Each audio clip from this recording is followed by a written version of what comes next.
Welcome! Let's learn Labyrinth, a 2 to 4 player game by Max J. Cobert, published by Ravensburger.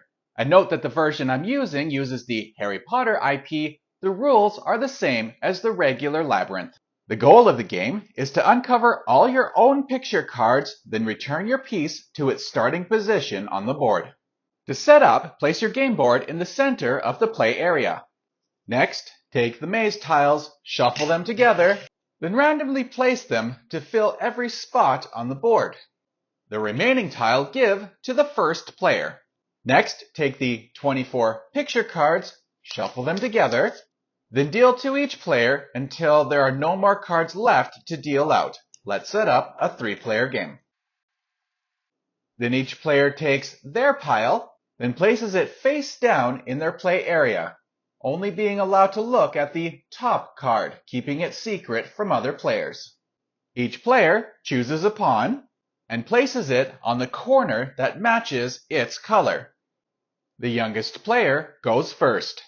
The top card of a player's deck is the first goal they are trying to achieve. To do that, take the extra tile and slide it along one of the spaces that has an arrow. For our example, I will slide it here. And now another one has been pushed out to be used by the next player. After shifting the tiles, move your pawn. And you may move it as much or as little as you like, as long as there is a clear path for it to move on. It is also possible to leave your piece where it is. If you have placed a tile and moved, or not, and you have not reached your secret objective, play goes to the next player clockwise to do the same thing. And it is not possible for a player to put a tile in the same spot it just came out of. If a player's pawn gets pushed out, that pawn piece gets placed on the opposite side of the board, which does not count as a move. And it is possible for 2 players to end up on the same tile. And remember, the order of operations is to place your tile, then move. And that tile cannot be placed back in the place it just came out of. It has to go anywhere else. Once you are finally able to make it to your objective, place it face up next to your pile.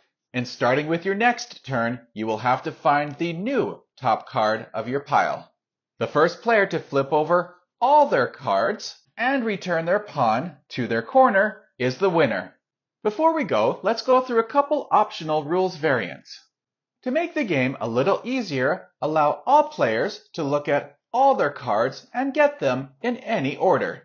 Another option is when all cards have been flipped over, players do not need to return their pawn to their starting corner to win. Thank you for joining me to learn Labyrinth. Have fun, and I invite you to join me next time as I do a playthrough.